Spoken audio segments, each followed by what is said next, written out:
folding of dice.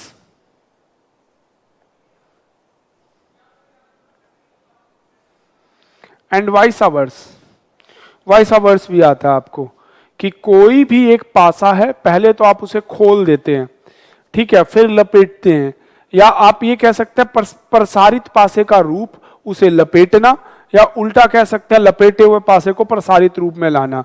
दो तरह से आपको प्रश्न पूछता है। सबसे पहले हम फोल्डिंग ऑफ डाइस सीखते हैं।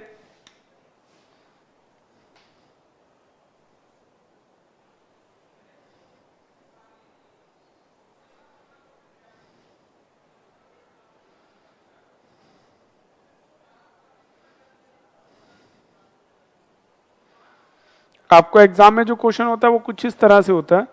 आपको एक डाइस का फॉर्मेशन बना के दिया होता है, उसमें कलर, सिंबल, नंबर कुछ भी डाल के देगा, और नीचे 4 डाइस बना के देगा, और प्रश्न ये होता है जब इस पासे को लपेटा जाएगा तो इनमें से कौन सा एक इसका उत्तर हो सकता है, एक से अधिक भी हो सकते हैं। ठीक है जी, जैसे फॉर एग्जाम्पल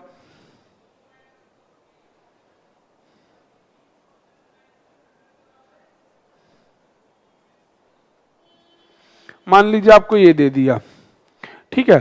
अब आप इस फोल्डिंग को समझिए। फोल्डिंग को समझना बहुत आसान है। डेली डे लाइफ की अगर चीजों से आपको जोड़ के मैं बताना चाहूं, देखो आपका रूम है, ये रूम की 2 दीवारें अपोजिट कब खड़ी हो सकती हैं? ये 2 दीवारें तब अपोजिट खड़ी होती हैं जब बीच में एक आधार दोनों में कॉमन है। ऊपर नीचे आपस में कब अपोजिट खड़े हुए हैं? जब बीच में लंबाइयां आपस में कॉमन है। मान लीजिए ये आपका डस्टर है, फॉर एग्जांपल ये है, ये 2 अपोजिट कब हैं? जब ये एक बेस कॉमन है। तो याद रखिएगा किसी भी 2 को अपोजिट करने के लिए बीच में तीसरा एक बेस कॉमन होना चाहिए। डेली डे लाइफ में भी है ना, 2 जनों को भिड़वाना है तो बीच में एक तीसरा चाहिए जो इधर की उधर करे और उधर की इधर, तभी तो अपोजिट होंगे। और जो अपोजिट हैं वो कभी एक साथ नहीं आते। बस ये 2 बातें आपको याद रख के क्वेश्चन को फॉलो करना है। ठीक है जी, जैसे अब देखिए मुझे अपोजिट पता करना है, 2 के अपोजिट एक छोड़ के कौन होगा? 5। 3 के अपोजिट कौन होगा? 3 के अपोजिट कौन होगा? 6। और 1 के अपोजिट कौन होगा आपका? 4। इस तरह से मुझे ये अपोजिट रैप मिल जाएंगे। सबके अपोजिट मिल गए। अब मेरा दूसरा काम, जो अपोजिट है वो कभी एक साथ नहीं हो सकते। ठीक है जी, तो अपोजिट कौन कौन है? 2 और 5। तो यहां 2 है, 5 नहीं, 3 है, 6 नहीं, 1 है तो 4 नहीं, ये इसको फोल्डिंग पे हो सकता है। 2 है तो 5 नहीं, 3 है तो 6 नहीं, 4 है तो 1 नहीं, ये भी अपोजिट हो सकता है। 3 और 6 एक साथ आ गए, ये कभी आंसर नहीं हो सकता। 2 और 5 एक साथ आ गए तो ये नहीं हो सकता। तो जब इस पासे को लपेटेंगे तो आपका ए और बी 2 वो स्थितियां हैं जो इसको लपेटने पे बना सकती हैं। तो इसका आंसर मार्क करेंगे, जिस ऑप्शन में ए एंड बी दिया होगा उसे आप मार्क कर देंगे। डन। या इसे 1 2 3 4 दे देगा, कैसे भी दे सकता है। अब ये तो चलो एक तरह का आपके पास पासा था। ऐसे हमारे पास 5 या 6 तरह के डिफरेंट पासे होते हैं, इन पे हम डिस्कस करते चलते हैं।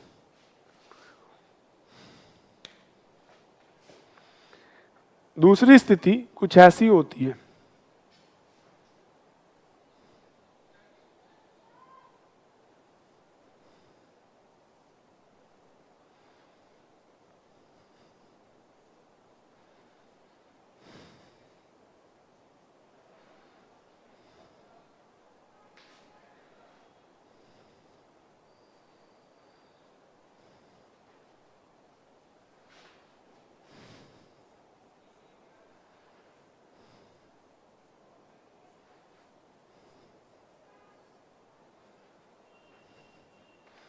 देखिए आपको एक पासे का फॉर्मेशन ये दिया और फिर वही बात कहता है कि नीचे 4 पासे हैं, कौन सा इसका आंसर होगा? फटाफट से आप बताइएगा।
चलिए, तो इसका उत्तर आप मुझे बताएंगे। देखो, पहले तो बी के अपोजिट एक छोड़ दो, बी के अपोजिट हो जाएगा डी, ठीक है जी। सी के अपोजिट हो जाएगा ई, और बचा हुआ ए और एफ आपस में क्या हो जाएंगे, अपोजिट। ये तो आ गए आपके अपोजिट पेयर। जो अपोजिट हैं, अब दूसरी बात क्या पढ़ी मैंने, जो अपोजिट होते हैं वो कभी एक साथ नहीं होते। तो ए है, एफ नहीं है, ठीक है, सी है, ई नहीं है, बी है तो डी नहीं, ये आंसर हो सकता है। बी है, डी साथ में आ गया, ये आंसर नहीं हो सकता। सी है, ई साथ में आ गया, ये भी आंसर नहीं हो सकता। यहां डी है, बी नहीं है, ई है, सी नहीं है, ए नहीं है, एफ है। तो इस तरह से इसका आंसर हो जाएगा 1 व 4 इसके उत्तर हो सकते हैं। क्लियर? ठीक है जी। थर्ड टाइप ऑफ फोल्डिंग क्या आता है आपके पास? मेन चीज इस क्वेश्चनों में आपके साथ जो रहेगी कि कॉमन और अपोजिट, ठीक है जी, कि एक दूसरे के अपोजिट लाने के लिए एक बीच में कॉमन छोड़ना होगा, और जो अपोजिट आ गया वो एक साथ नहीं आएगा। मैं विभिन्न विभिन्न स्थितियां बना के आपके समक्ष प्रश्न रख रहा हूं।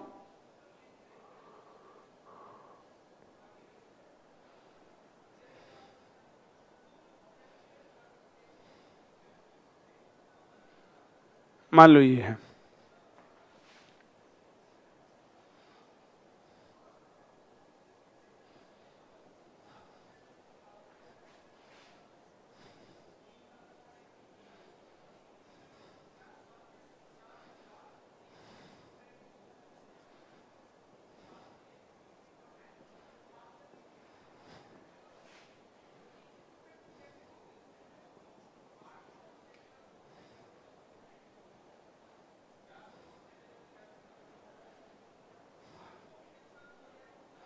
मान लीजिए ये अब आपके सामने।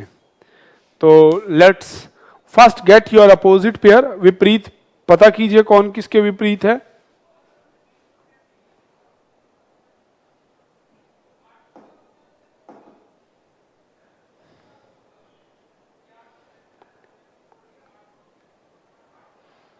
विपरीत पता कीजिए आप। Get out your opposite pairs first. कौन किसके विपरीत है?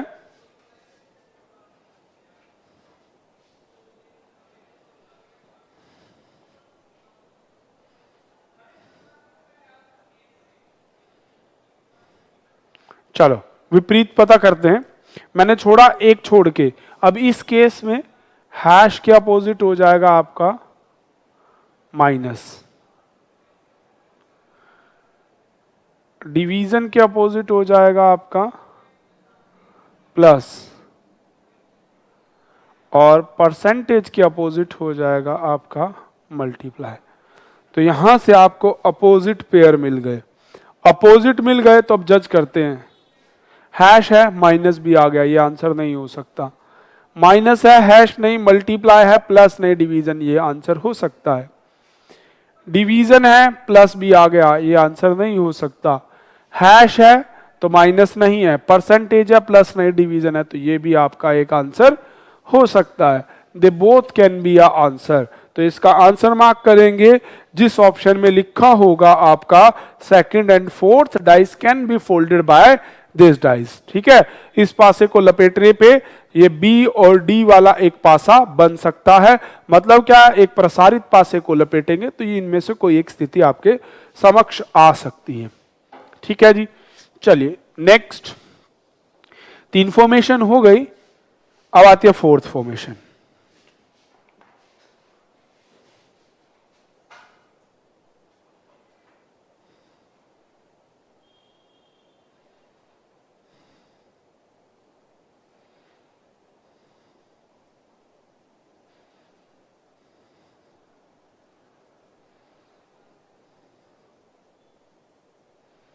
आधा डार्क आधा लाइट, यहां डॉट, ठीक है जी, और ये आपका हो गया क्वेश्चन मार्क।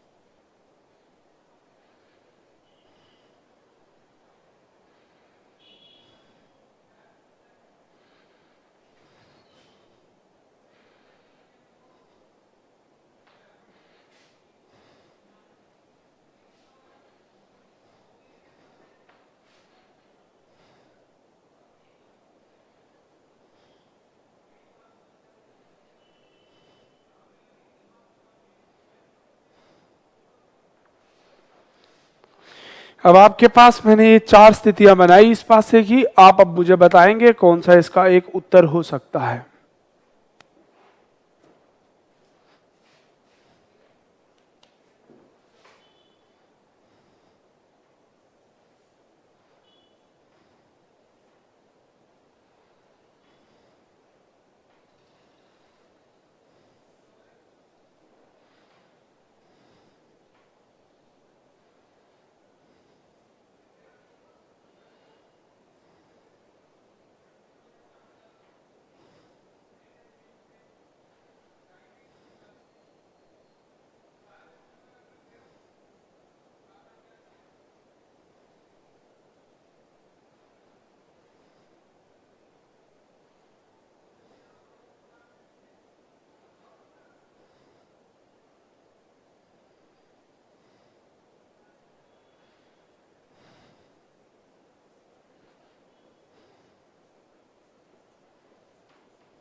एक स्थिति मैंने आपके सामने और रखी। सबसे पहले इसको देखते हैं, विपरीत क्रम पता करते हैं। भाई इस वाले पोर्शन के अपोजिट ये है, मतलब ये जो हाफ डार्क पोर्शन है और हाफ लाइट ट्रायंगल फॉर्मेशन में, इसके अपोजिट है ब्लैंक। दूसरा, ये सर्कल वाले के अपोजिट में है डॉट वाला। और तीसरी स्थिति, ब्लैंक के अपोजिट में है क्वेश्चन मार्क वाला। तो ये अपोजिट है। So now get your opposite pair. Now अब आपको काम का करना है, जो अपोजिट है वो एक साथ नहीं होंगे। तो देखिए ये इसके अपोज में है, देखो ना आपका क्या, ये तीनों स्थितियां एक साथ हैं, ये आंसर हो सकता है। अब भाई दिमाग में ना बच्चों को पता क्या आता है, सर जी इसके अपोजिट तो ये दे रखा है, तो ऐसा नहीं है मेरे बच्चों। बात को बड़े ध्यान से समझना। जहां एल शेप फॉर्मेशन होती है ना, वो हमेशा अपोजिट होते हैं। इस बात को कैसे समझा जा सकता है? इस बात को यूं समझा जा सकता है कि जहां पे त्रिकोण मिलता है 3 पेज, मैं एग्जांपल लेता हूं एक पेज की हेल्प से। यह आपकी कॉपी का एक पेज है, यह आपकी कॉपी का दूसरा पेज है, ठीक है, और एक ये आपका ऊपर तीसरा पेज। तो जब आपके समग्र, देखिए कोई भी 3 पेज आपके समग्र हो कुछ इस तरह से एल फॉर्मेशन में से सपोज, तो जब आप बंद करेंगे तो ये तीनों में से कोई भी एक दूसरे के अपोजिट नहीं आएगा। तो ये इस चीज की सबसे बड़ी बात है कि कभी भी किसी के अपोजिट में आने के लिए वो एल शेप फिगर अपोजिट नहीं होता है। यहां ये इस चीज को कुछ इस तरह से समझिए। पेपर से अगर क्लियर नहीं हुआ तो मैं आपको इस चीज से क्लियर करता हूं। ये देखो, आप अपना फॉर्मेशन भी देखो, ये देखो, ये जो 3 शेप हैं, ये टॉप, ये रही, ये लेफ्ट, ये right, top left right, left right, और ये टॉप। जब आप इन्हें बॉन्ड करते हैं तो ये तीनों में से कोई भी आपस में अपोजिट नहीं होती है। तो इस बात को समझिएगा। तो इसका आंसर ये हो सकता है। बहुत बार बच्चों में विवाद होता है कि सर ये कैसे हो गया, क्योंकि जी इसके अपोजिट तो आपने खुद ही ब्लैंक बनाया है, और अभी आप कह रहे हो जी ब्लैंक वाले एक साथ नहीं हो सकते। भाई इस स्थिति में हो सकते हैं, क्योंकि ये एक एल शेप फिगर को ड्रॉ कर रहा है, ठीक है जी। तो अपने आंसर के डाउट से बचना, वहां पे गड़बड़ नहीं कर देना आप। डन। चलो अब यहां देखो, डॉट और ये अपोजिट वाले एक साथ आ गए, ये गलत है। क्वेश्चन मार्क है, अब आप कहोगे जी ब्लैंक, भाई ब्लैंक इधर भी है, तो ये भी आंसर हो सकता है। डॉट जीरो, क्वेश्चन मार्क, हाँ जीरो है, डॉट इसके अपोजिट वाला नहीं है, क्वेश्चन मार्क के अपोजिट ब्लैंक, ये और हो सकता है, तो ये भी एक आंसर हो सकता है। तो इस प्रश्न का आंसर ये हो सकता है। अब विवादित स्थितियां जो थी वो मैंने आपको क्लियर कर दी हैं। फिर भी कोई डाउट रहे तो आप पूछ सकते हैं, नहीं तो अगले प्रश्न को देखते हैं हम।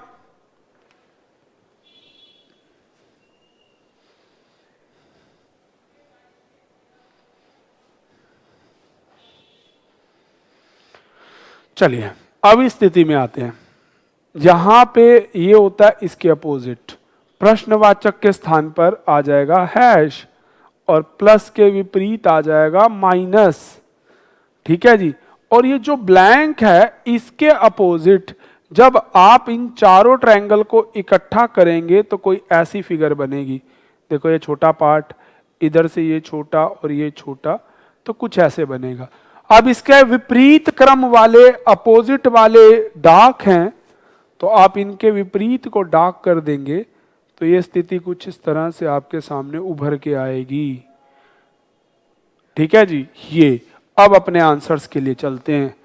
क्वेश्चन मार्क हैश एक साथ आ गए गलत। ठीक है जी। प्लस के अपोजिट माइनस, ये डॉट, अब भाई ब्लैंक के अपोजिट डॉट आ गया तो ये भी आपका गलत, क्योंकि ब्लैंक के अपोजिट ये कभी नहीं आ सकता एक साथ में। तीसरी स्थिति में आपके समक्ष आया है ये वाला प्लस और ये आंसर हो सकता है। हैश है, क्वेश्चन मार्क साथ आ गया गलत, तो इसका आंसर केवल और केवल सी एक आंसर हो सकता है। हाँ या ना? चलिए गुड, बहुत सही बात। इसके बाद एक स्थिति और बनती है आपके समक्ष,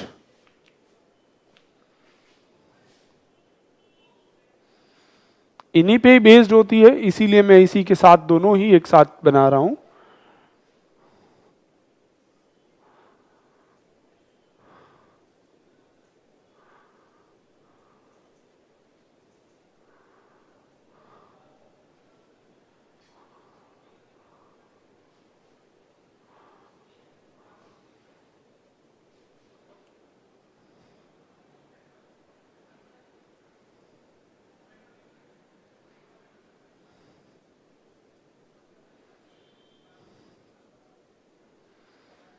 मान लीजिए ये आपकी स्थितियां हैं।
देखिए ये आपके सामने मैंने दो नए और प्रश्न बनाए।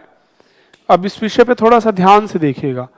पहले आप अपोजिट्स को पता कीजिए कि कौन किसके विपरीत है। ठीक है, और फिर उसके बाद हम पता करेंगे कि कौन का क्या रहेगा।